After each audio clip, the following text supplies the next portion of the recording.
Hare Krishna. Haribol. Bom dia. Alguém aí? Como é que tá o som, imagem? Hare Krishna. Vamos começar então. Nossa conversa aqui sobre Srimad Bhagavatam. Então, antes de mais nada, vamos cantar um pouco. Hare Krishna.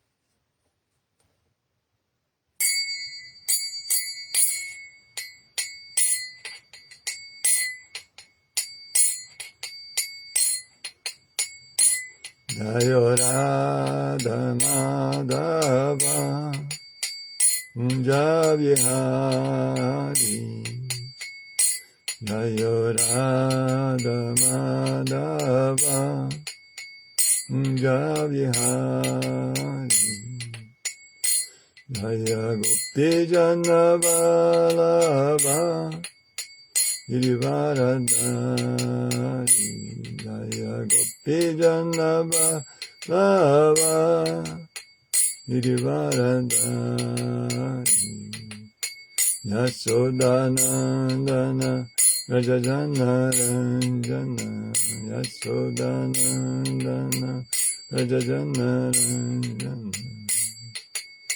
Yamuna Tira Vanachari Natira Vanachari Jayo Radha Madhava Kunja Vihari Jaya Gopi Jana Vallabha Girivaradari Jaya Gopi Jana Vallabha Girivaradari Yasodanandana Rajajana Ranjana Yasodanandana Rajajana Ranjana Yamuna Tira Vanachari Munatira Vanachari Jayo Radha Madhava Kunja Vihari Jayo Radha Madhava Kunja Vihari.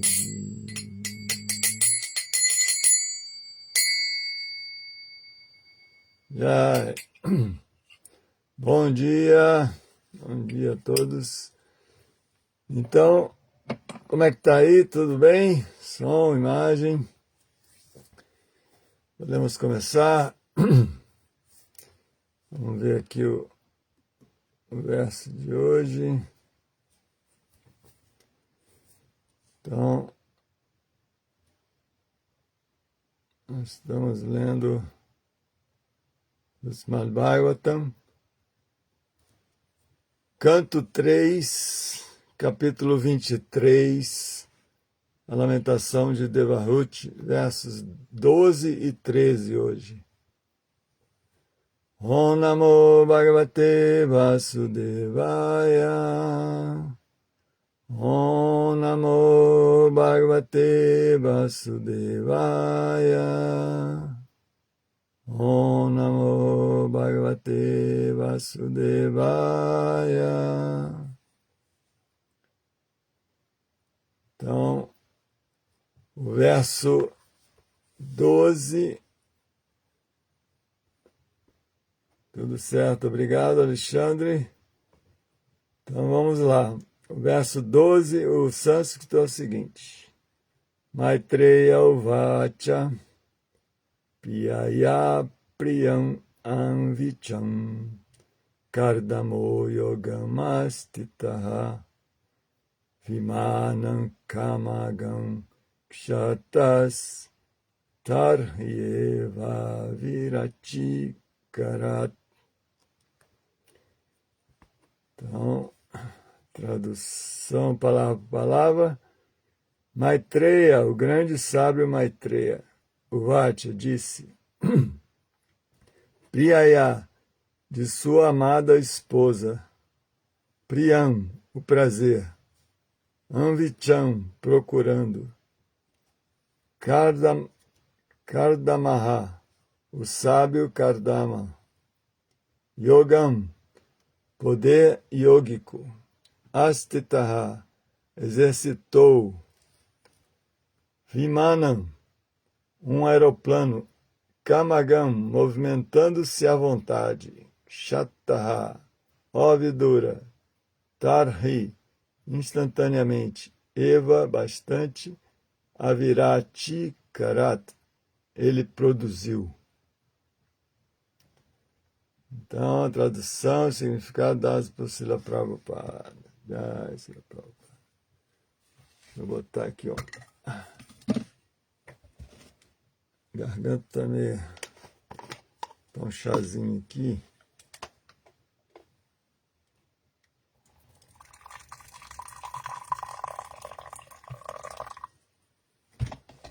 Então, vamos lá. Então, a tradução corrida é o seguinte. Maitreya prosseguiu.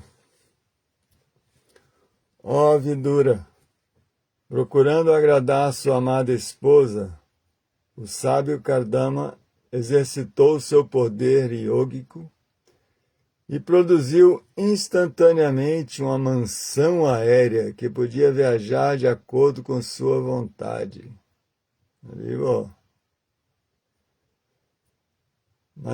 ler de novo. Maitreya prosseguiu. Ó Vidura, procurando agradar sua amada esposa, o sábio Kardama, exercitou seu poder yógico e produziu instantaneamente uma mansão aérea que podia viajar de acordo com sua vontade.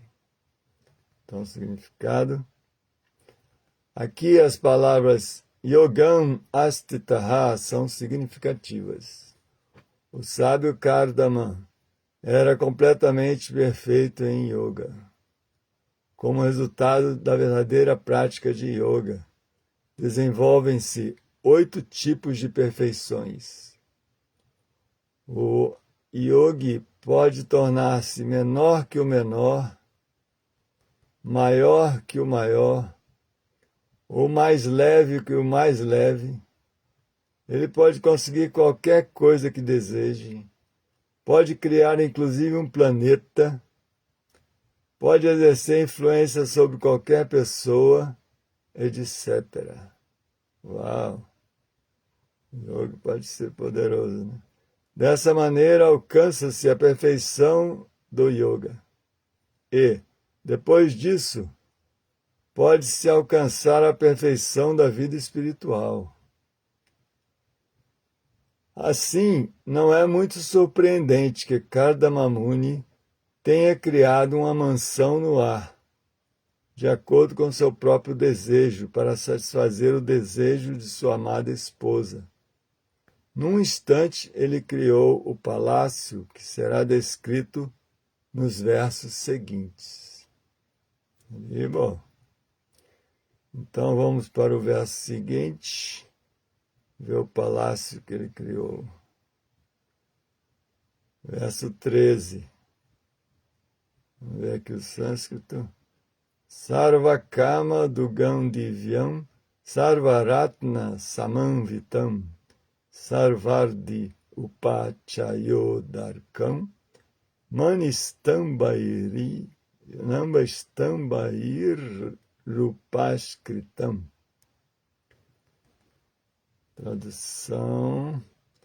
Sarva todos, kama desejos, dugam, produzindo, divyam, maravilhosa, sarvaratna, toda espécie de joias, samanvitam, adornada com, sarva todas, redi, de riquezas, upachaya, aumento, udarkam, gradual, mani, de pedras preciosas, stambaihi, com pilares, upashkritam, adornada.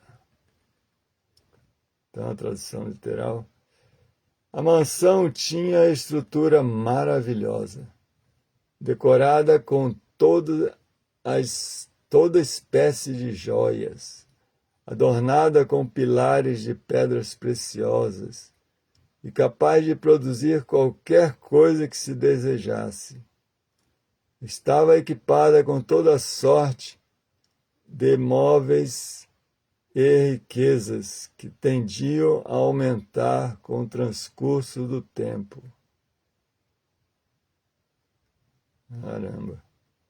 Então vamos ver aqui a descrição novamente da mansão. A mansão tinha estrutura maravilhosa, decorada com toda espécie de joias, adornada com pilares de pedras preciosas e capaz de produzir qualquer coisa que se desejasse. Estava equipada com toda sorte de móveis e riquezas que tendiam a aumentar com o transcurso do tempo. E, bom, então, isso aqui é ao contrário do normal nesse mundo, tudo com o transcurso do tempo, tudo vai acabar, né? Mas aqui, essa mansão era mansão viva, né? Ela ia crescendo, tudo que tinha. Então vamos ver o significado, também tem significado aqui nesse verso. Pode-se chamar o castelo criado no céu por Kardamamuni de um castelo no ar, mas através de seu poder místico de yoga, Kardamamuni realmente construiu um imenso castelo no ar. Para nossa pobre imaginação, um castelo no céu é algo impossível. Mas se considerarmos o assunto minuciosamente, poderemos entender que isso não é impossível de modo algum. Se a suprema personalidade de Deus pode criar tantos planetas no ar, carregando milhões de castelos, um yogi perfeito como Kardamamuni pode facilmente construir um castelo no ar.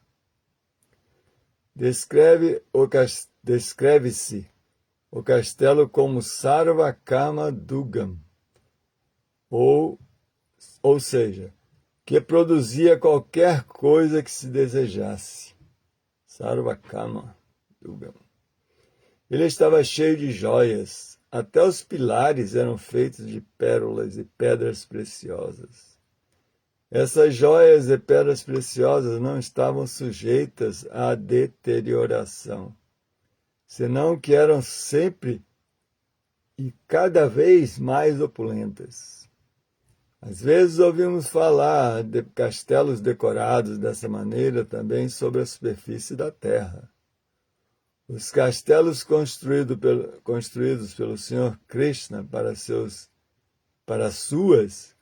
16.108 esposas eram tão decorados com joias que não havia necessidade de luz de lamparinas durante a noite. Arriba! Jai! Prabhupada aqui! Jai! Om Gyana Timirandasya Gyanam Salakaya Chaksu Militam Gyana Tasmai Sri Gurave Namah. Om Vishnu Padaya Krishna Prestaya Bhutale Sri Matri Dayananda Goswami Tinami. Om Vishnu Padaya Krishna Prestaya Bhutale Sri Mati Bhaktivedanta Swami Tinami. Vanchakalpa Tarubhyascha Kripa Sindhu Vyaivacha Patitanam Pavanebhyo Vaishnavebhyo Namo Namah. Jai Krishna Chaitanya Prabhu Nityananda Sri Advaita Galadhara Srivasadi Gaura Bhakta Vrinda Hare Krishna Krishna Krishna Hare Hare Hare Rama Rama Rama Hare Hare. Vivo. Então, agora tem chegando mais gente. Bom dia novamente. Para quem chegou agora, meu bom dia. Vamos ler de novo a tradução dos 2 versos.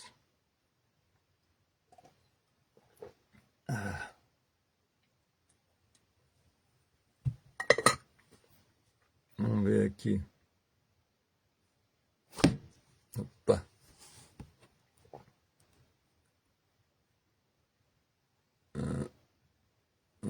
Tá aqui. Então, verso 12, a tradução é o seguinte.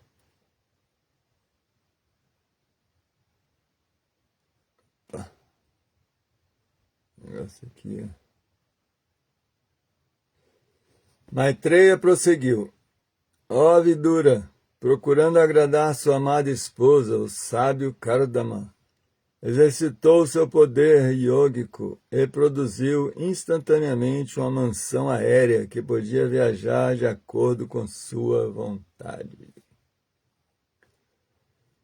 A mansão tinha estrutura maravilhosa, decorada com toda espécie de joias, adornada com pilares de pedras preciosas e capaz de produzir qualquer coisa que se desejasse.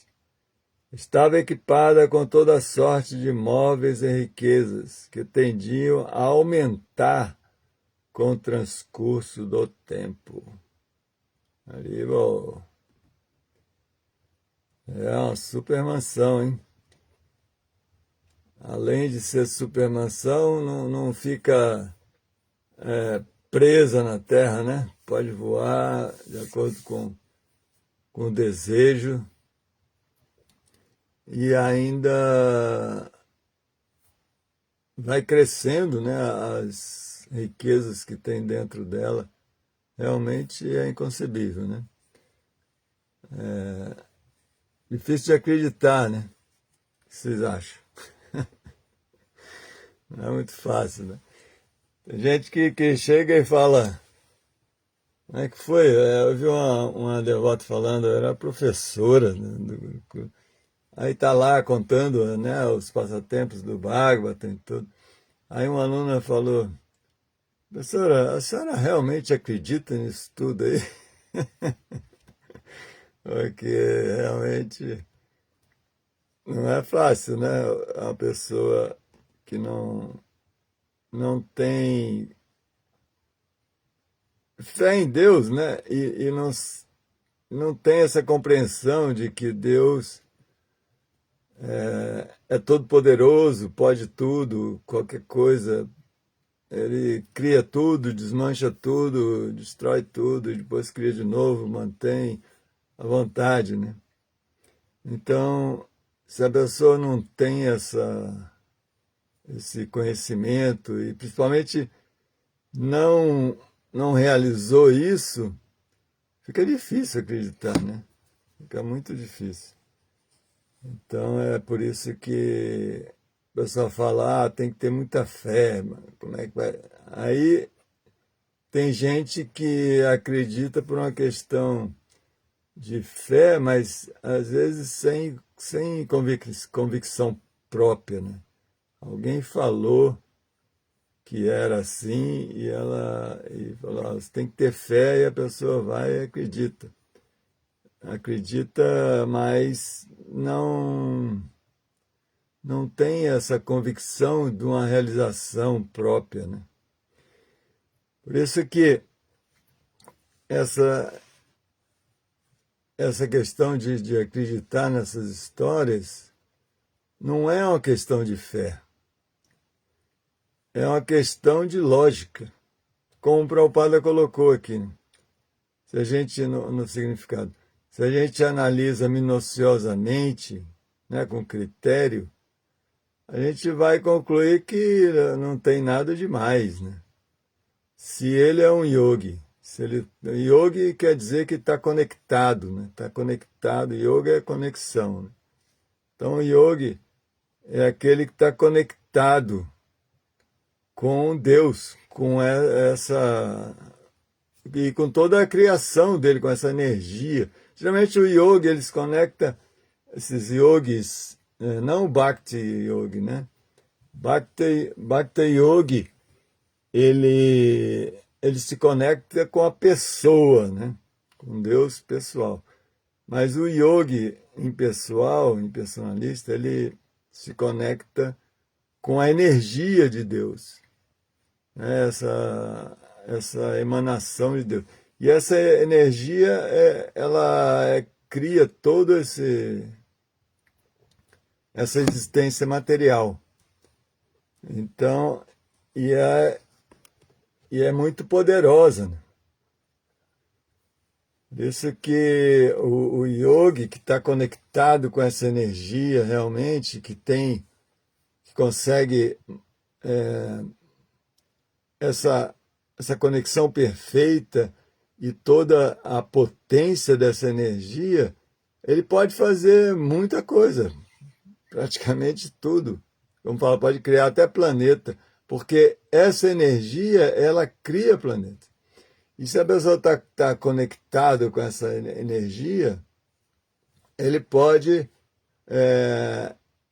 induzir essa energia a produzir o que ele quer, porque ele está em conexão. Mas para isso tem todo um processo, né? Um processo complicado. Os yogis, eles se submetem a um processo muito austero, muito duro por muitos anos. Tem que ter um mestre que seja poderoso, que já esteja conseguindo esses siddhis, que chamam, né? Essas potências, essas perfeições, eu chamo de perfeições, né? Então, o Prabhupada mencionou aqui, né? A pessoa pode ser maior é mais pesado que o mais pesado, maior que o maior, menor do que o menor, mais leve que o mais leve, pode fazer tudo que ele deseja, pode criar planetas. Então, esses siddhis são mencionados nas escrituras e as pessoas já assim testemunharam, né? Tem muitos testemunhos de ver yogis realmente poderosos e manifestando todas essas coisas, né? Cada um depende da perfeição que o yogi alcançou, né? Alguns alcançam várias perfeições, outros especificamente uma, e assim vai. Então, a gente vê que isso, se a gente entende todo esse conhecimento e tem alguma realização dele, assim, tem alguma convicção dele, a gente vai entender que isso tudo que está descrito no Bhagavatam faz sentido, não tem nenhum mistério, né? Não há questão de milagre sobrenatural, é a questão de manipular essa energia material. E o yogi tem essa capacidade. O yogi realmente que realizou isso, ele tem a capacidade.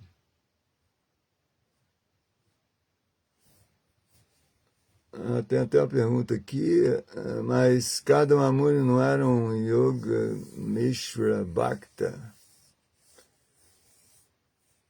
Ele tinha alguma coisa de Bhakta, mas aqui, esses poderes místicos, porque ele está perguntando aqui se ele não era um Bhakta misto, né? Que era Bhakta, mas também impersonalista. O problema é que a prática de yoga tradicional, todas essas práticas e posturas e tudo mais, é para manipulação dessa energia material, porque você lida com essa energia material. Você não precisa executar nenhuma conexão pessoal para obter esses siddhis. Você não precisa disso. Então, ele estava, para criar isso aí, ele criou através desses poderes adquiridos de manipular essa energia material. E não foi assim que ele orou a Krishna e pediu ajuda, e aí Krishna manifestou o palácio. Não foi assim. O Bhakta, ele age dessa maneira. O Bhakta não se preocupa em desenvolver esses siddhis. E Prabhupada explica que tem dois caminhos, né? O caminho da macaca e o caminho da gata. Então ele tem que escolher. Então o Bhakta, ele escolhe o caminho da gata. A gata, ela vem e pega o filhote aqui pela nuca, né? Pega, morde ali, e o filhote fica tranquilo, confia completamente na gata, né? Ele tem completa fé que a mãe dele não vai morder ele, né? Vai levar ele para onde é mais seguro e onde ela quer que ele leve. Então ele confia completamente. Isso é fé. Então o que o Bhakta precisa é só essa fé completa. Então o processo de Bhakti, ele começa com Shraddha e vai até Prema, né? São os 9 estágios de Bhakti. A gente vai falar sobre esses estágios, mas esses estágios eles são uma progressão de fé. Ele começa com um simples voto de confiança, né? E vai até a fé total, a fé absoluta, 100%, que é Prema. Prema é quando atinge a fé completa. Então, essa fé vai crescendo, e é isso que o Bhakta cultiva, essa fé numa pessoa, e ele se dirige a essa pessoa quando precisa de alguma coisa, e conta com a ajuda dessa pessoa. É algo realmente pessoal, é uma relação pessoal. Mas o yogi, ele segue o caminho da macaca. Então, a macaca, ela sai andando e o macaquinho tem que se agarrar nas costas dela. Ele tem que fazer o esforço dele.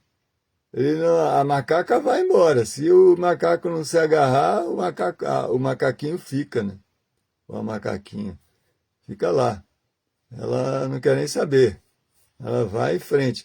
Mas o macaquinho corre, pula e agarra. Então, se o macaquinho é esperto, ele pega a carona com a macaca e vai nas costas dela. Mas depende do esforço dele. Se ele não fizer esse esforço, ele fica para trás, né? Então, esse é o caminho yógico. Depende do esforço. Depende do esforço do yogi. Não tanto da misericórdia. Mas já o Bhakti, ele depende do esforço e da misericórdia. Principalmente da misericórdia. Mas também ele tem que fazer a sua parte, né? Porque eu fiz umas anotações aqui, só para seguir aqui o caminho do roteiro. Então, o ponto é esse, que não é simplesmente uma questão de fé, né, como o Prabhupada coloca mesmo, é uma questão de lógica, né? Se a pessoa tem fé em Krishna, porque a questão de fé não é fé nas histórias e fé no fato que não é assim mesmo, isso aí cientificamente é provado, que ele pode manipular essa energia. Ele não tem essa necessidade de provar, porque se a pessoa tem fé em Deus, em Krishna, e o conceito de Deus é de que ele é absoluto, ele é todo-poderoso, ele é onisciente, ele está em tudo, ele pode tudo. Se a gente tem completa fé nisso, que existe um Deus e que ele é todo-poderoso e que ele pode fazer o que ele quiser, aí qualquer coisa fica possível. Então, essas histórias do Bhagavata, por mais fantástica que pode parecer, não tem nada de demais, porque é como o Prabhupada fala, se Deus pode fazer esses planetas todos, eles girarem por aí no espaço vazio e tudo certinho, sem cair, sem bater no outro, nada. Se ele pode fazer tudo isso, por que que ele não pode dar o poder para alguém manipular alguma coisinha dessa energia material? Porque é o que cada Mamuni fez, né? Parece uma coisa fantástica, mas ele simplesmente manipulou uma mixaria, né? O yogi é dito que pode criar até um planeta carregado de castelos. Ele fez um castelo só, um castelo voador, né? É interessante que era um castelo vivo, né? Que ele ia crescendo as riquezas. Isso aqui é mais interessante. Mais um comentário aqui, vamos ver se. Porém, Kadamamuni fez tudo isso para cumprir a missão dada pelo Senhor Brahma, meditava em Vishnu, tanto que o seu Vishnu se manifestou para ele.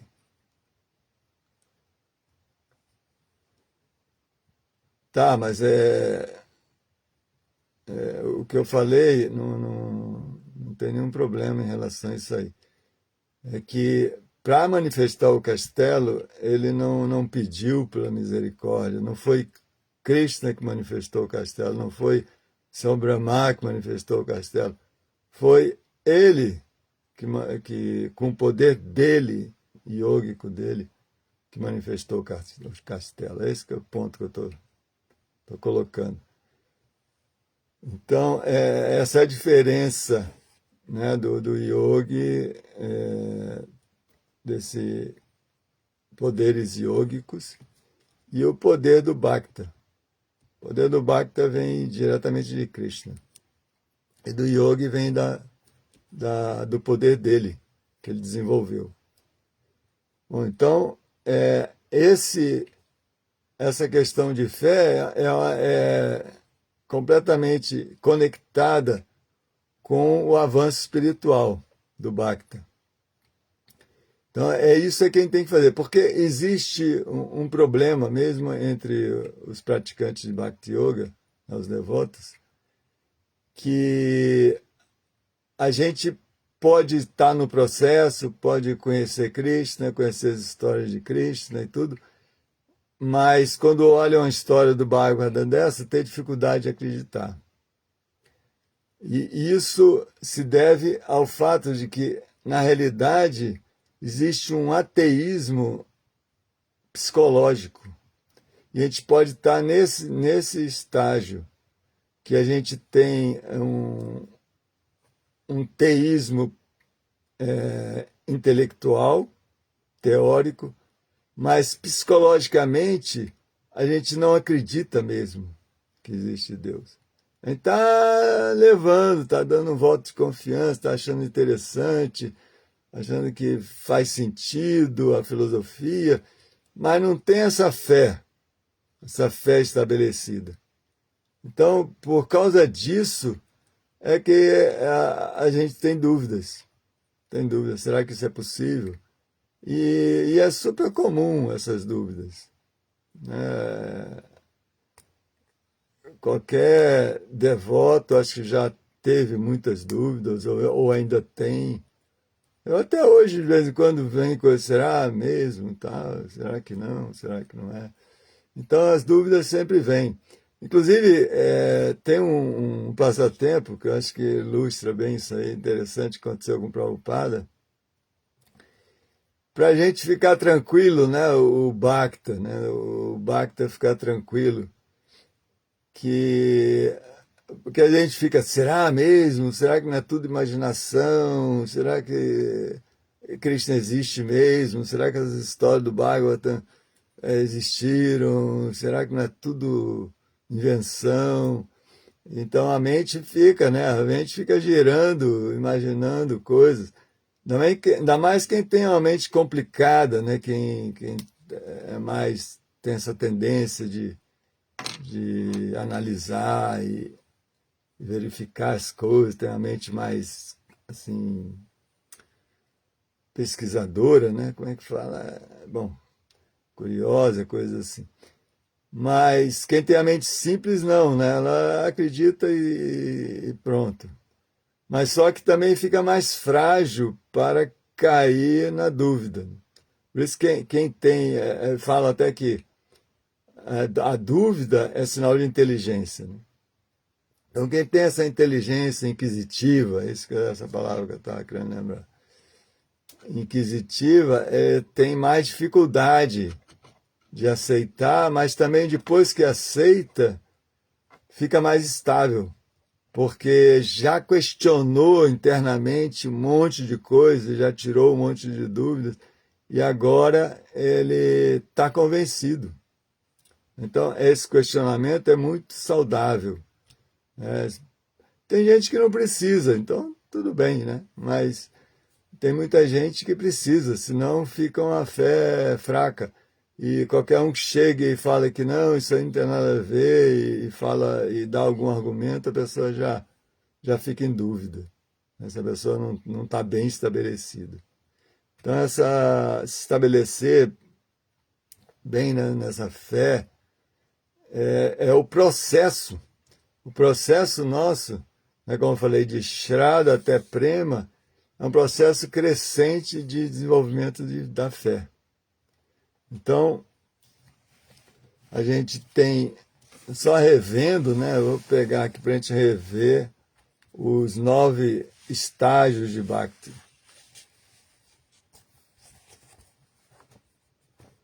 Aí tem mais um comentário aqui. Deve ser o Prabhu Paravilma, né? Está aqui isso com o Rio de Janeiro. Então, quem dá esses poderes para o yoga é Krishna, certo? Certo, sem dúvida. Sem dúvida. Mas foi dado, né? Foi dado. Então, ele tem esse poder. Então, vamos lá. Vamos aos 9 estágios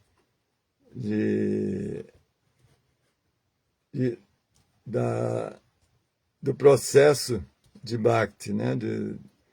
De Shraddha até Prema. Então, Shraddha significa fé. Então, o primeiro passo é desenvolver alguma fé.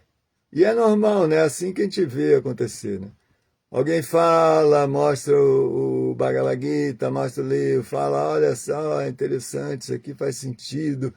E aí a pessoa, assim, intelectualmente racionaliza um pouco e fala, realmente faz sentido. Eu vou dar um voto de confiança, vou experimentar, vou tentar. E aí nessa, ela procura os devotos, né? Quem está praticando, para poder tentar praticar também. Esse é o segundo estágio, é sadhusanga. Sadhusanga é essa associação com os devotos. Então, primeiro Shraddha, depois sadhusanga. Aí, né, dessa associação, junto com os devotos, ele começa a praticar. Aí o bhajana cria. É a prática. Então, essa prática de serviço devocional, principalmente de entoar os santos nomes, né? Entoar o Mahamantra, Hare Krishna, Krishna Krishna, Hare Hare, Hare Rama, Rama Rama, Hare Hare. Então a gente sempre repete esse nome, e quanto mais repete, melhor, né? Mais energia poderosa está sendo colocada no universo. Por isso que os mantras, quanto mais antigo, mais poderoso, né? Por isso que esse Mahamantra é tão poderoso. Ele já está descrito nos Vedas mais antigos, né? No Rig Veda já tem menção do Mahamantra. Então ele vem sendo repetido por milhares e milhares de anos, por yogis e bhakti yogis. Então, é um mantra que está impregnado no cosmos, né? É muito poderoso. E quanto mais a gente repete, mais impregnado fica. Por isso que a gente não adianta, não precisa economizar, né? A gente está sempre repetindo o mantra. E a pessoa que está repetindo, ela vai cada vez mais ficando familiar e cada vez mais o mantra vai tendo um sentido para a vida dela, vai significando realmente Krishna. que Krishna está no mantra. Né? Então, esse é o processo, Bhajana Kriya. O processo principal é repetir o Mahamantra. Né? Para nós, para o Bhakti Yoga, seguidor de Chaitanya Mahaprabhu, né? Da Gaudiya Sampradaya, o principal processo é entoar o Mahamantra Hare Krishna. E assim, o devoto vai, né, o praticante, o Bhakta, vai praticando Bhajana Kriya e vai desenvolvendo mais fé, porque vai começar a ter alguma realização, vai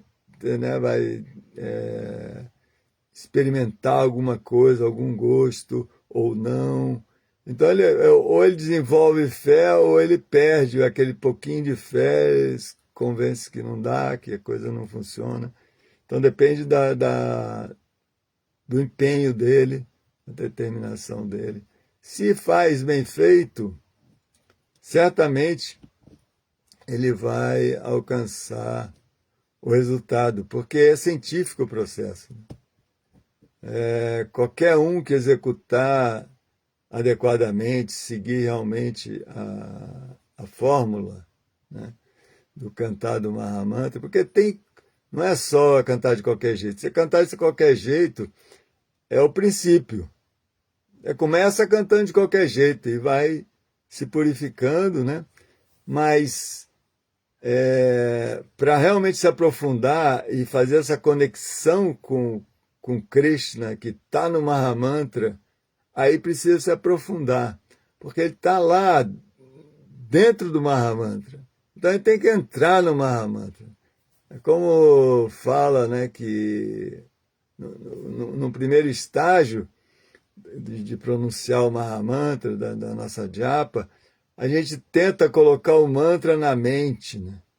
E a mente não quer, e a gente faz tudo para colocar o mantra na mente, e a mente só quer pensar em outras coisas. Assim como você quer dar um remédio para a criança, e ela vira a boca para lá, para cá, e não quer tomar o remédio porque é amargo. Né? Então, é assim com o mantra. A gente fica tentando colocar o mantra na mente, e a mente fica esperneando e não quer. Mas depois de um tempo, a gente tem que passar para outro estágio, que não é mais colocar o mantra na mente, é colocar a mente no mantra. Aí é que a gente vai se aprofundar, né, no mantra. Colocar a mente no mantra, entrar completamente no mantra, você pronunciar o mantra assim, concentrado em cada sílaba do mantra, porque essa atenção, você prende o mantra e aí você captura Krishna. Então, Prabhupada falava, você tem que capturar Krishna, assim como Mãe Yashoda capturou Krishna, né? Correu atrás dele, pegou a corda e amarrou. Essa corda, fala que é a devoção dela, né? Ela conseguiu amarrar Krishna pela devoção dela. Agora, a gente tem que amarrar Krishna, se a gente não tem essa devoção toda, a gente tem que amarrar com a nossa atenção, não é mais com a devoção, é com a nossa atenção. Não é uma corda tão forte, mas é possível, né, capturar o mantra. Capturar o mantra, não deixar o mantra sair, escapar nada do mantra. Está completamente focado no mantra. Esse é o trabalho que a gente tem que fazer. Então, aí a gente vê que para avançar espiritualmente, a gente precisa, né, nesse processo, a gente precisa do nosso esforço, né, e aí vem a questão da fé e da humildade, que são as qualidades que precisam para avançar espiritualmente. Tem que ter fé, porque aí, senão a gente não prossegue, né? Não vai convencer a mente de fazer isso, a gente nem acredita. E tem que ter humildade para realmente pedir ajuda, tá nesse humor, né, de pedir pela misericórdia de Krishna. E contar com a misericórdia. Então, esse esforço e essa misericórdia são as duas coisas que precisam para amarrar Krishna. Né? Como fala que Mãe Yashoda ficou tentando amarrar Krishna, mas nunca, a corda nunca era suficiente, sempre faltava 2 dedos.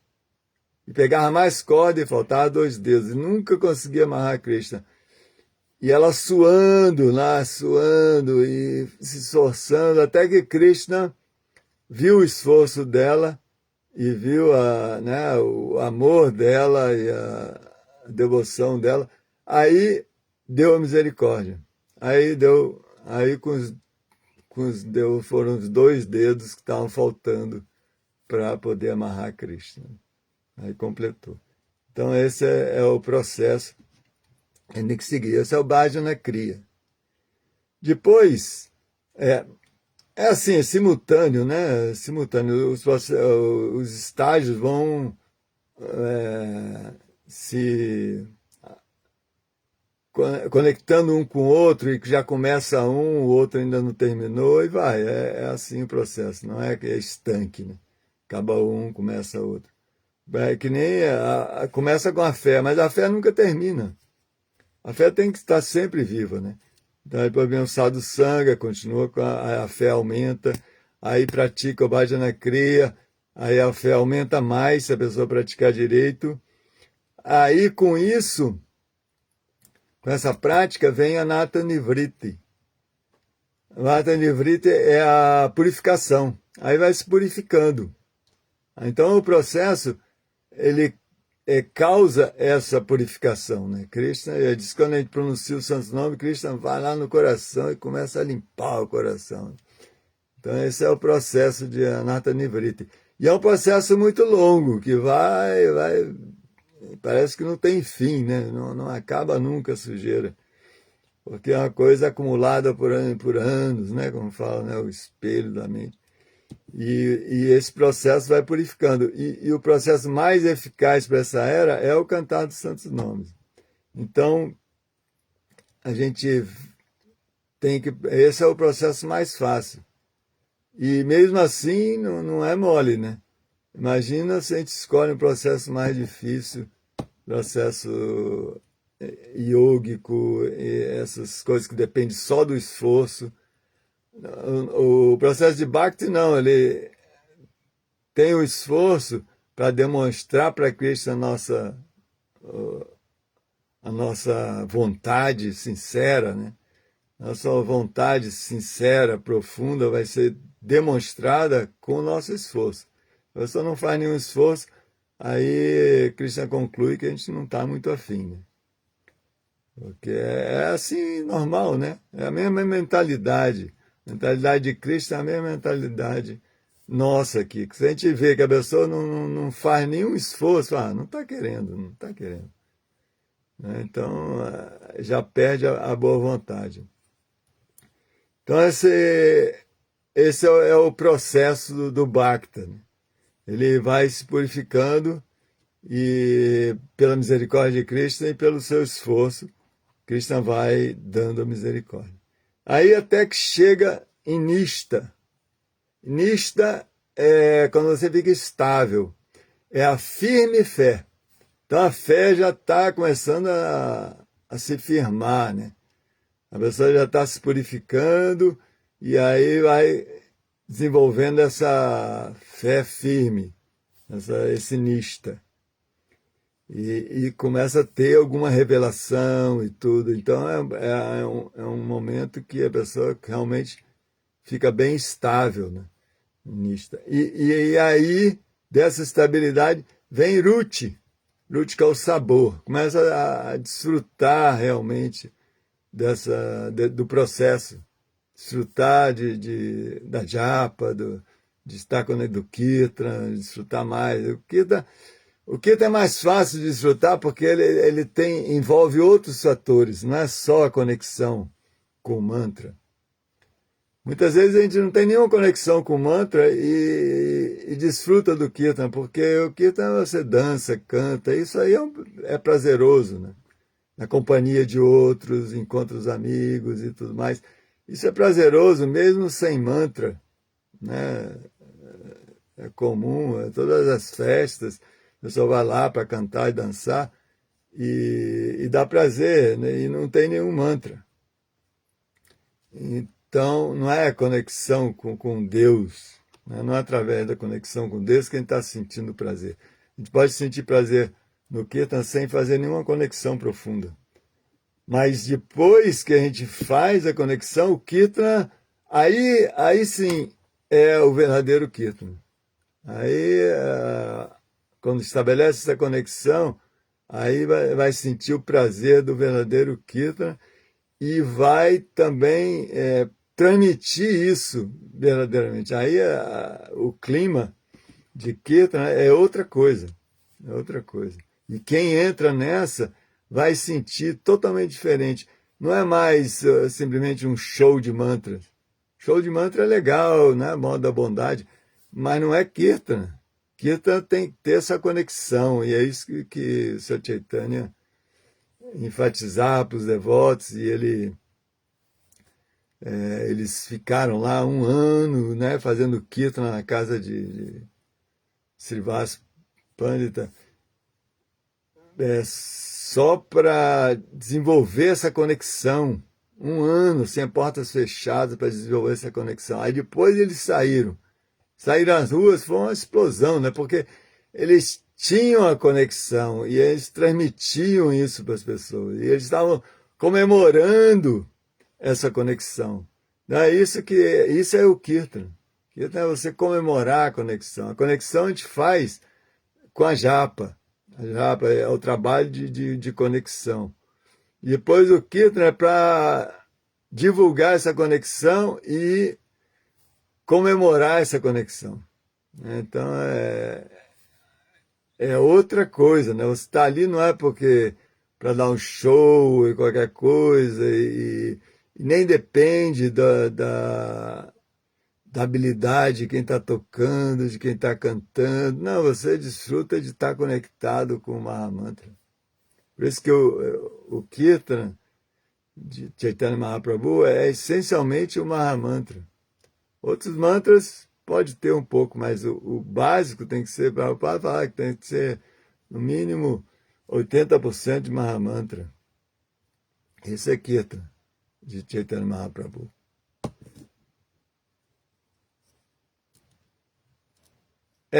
Isso aí. Então, acho que o Prabhu falou. Kirtan também é falar sobre Krishna, descrever Krishna, é verdade.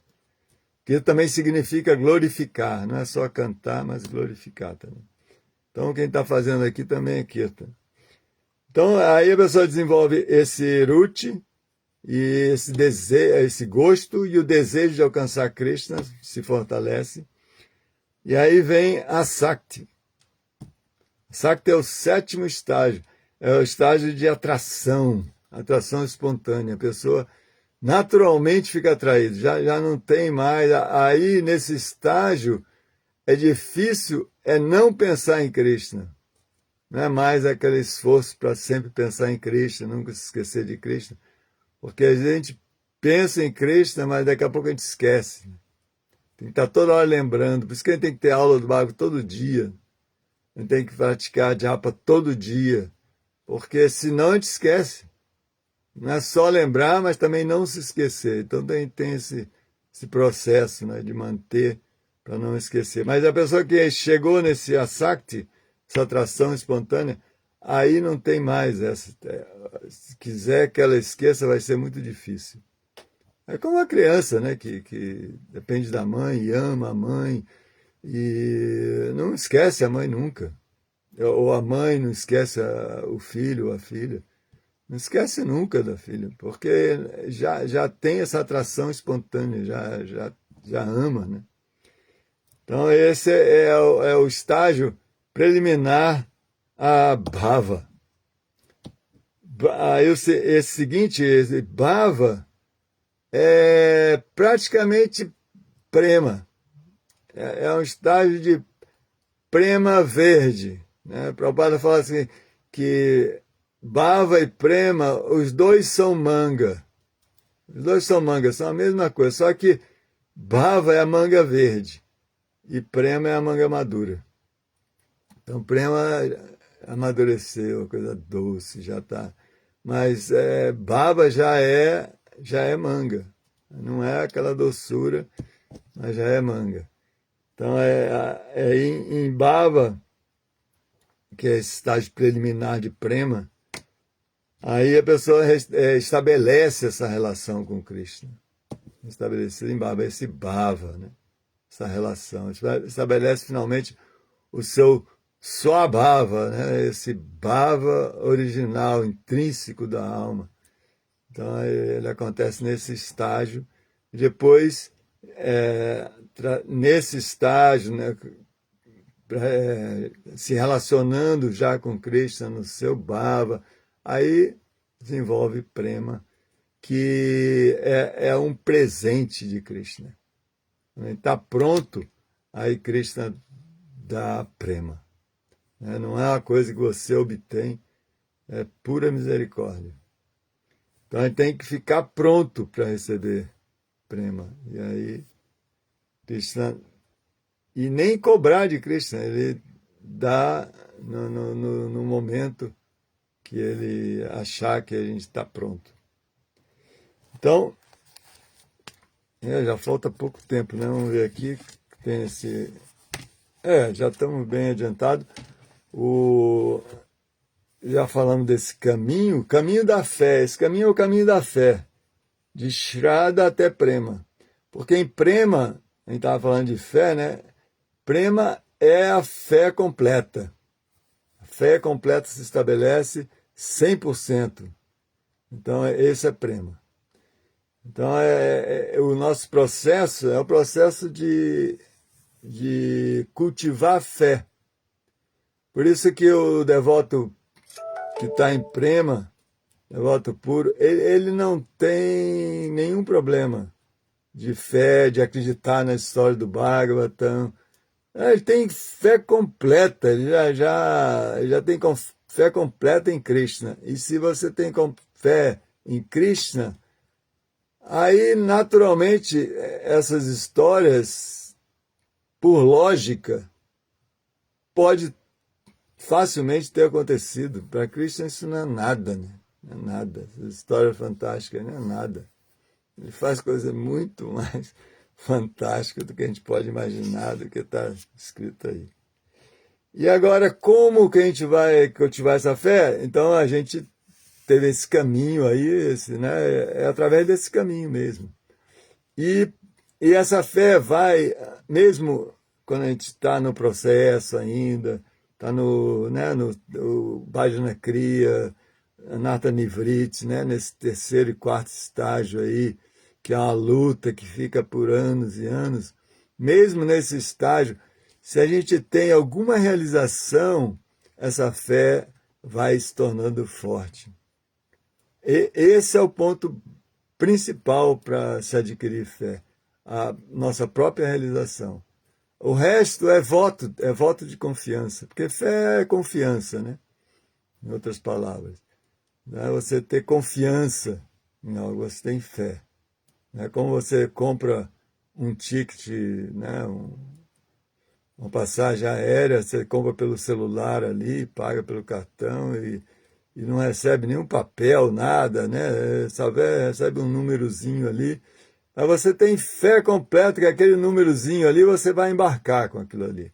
Você vai lá com o seu celular e você embarca. Você tem fé porque você já conhece o processo, até já viajou ou ouviu outras pessoas viajando dessa maneira. Então você tem fé. Agora, se a pessoa não tem nenhuma realização, não sabe nada sobre o assunto, você vai falar, como é que pode? Como é que eu vou embarcar? Não tem nenhum papel, não tem nada. O que eu vou... você vai mostrar só esse número.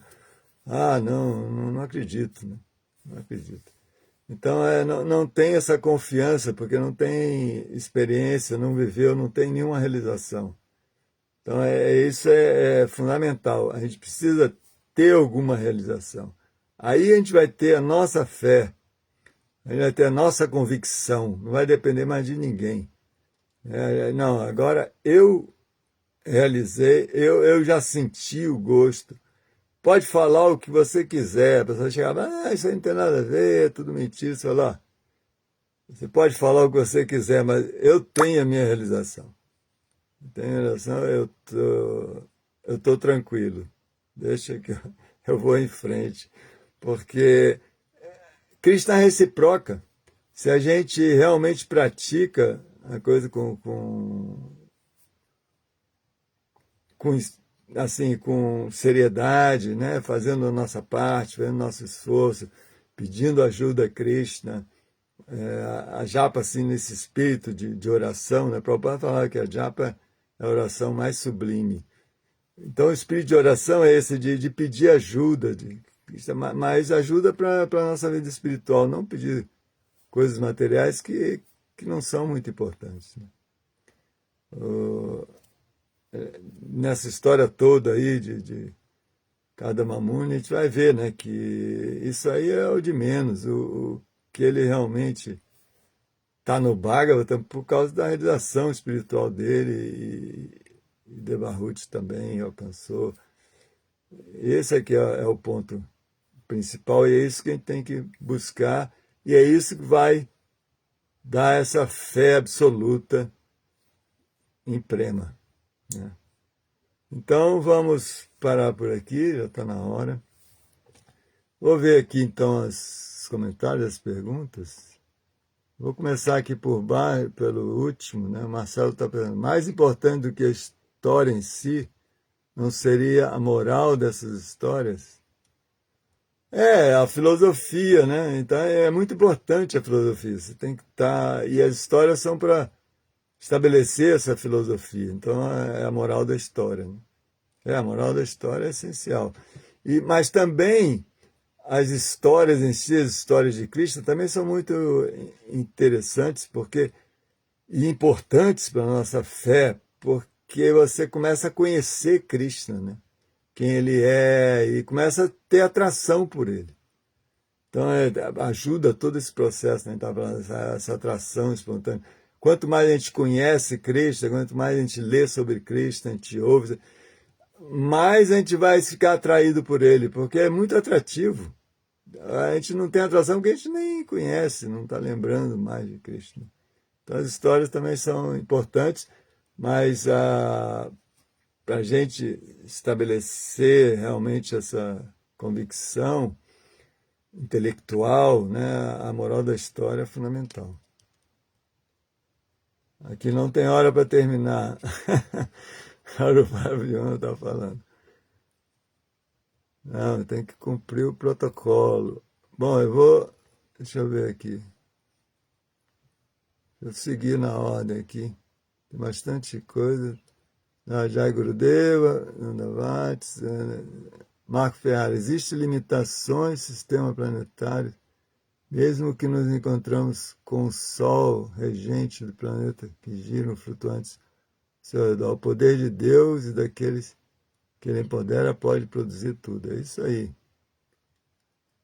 Quem dá para aqui, o Paravyuma, isso eu já tinha respondido.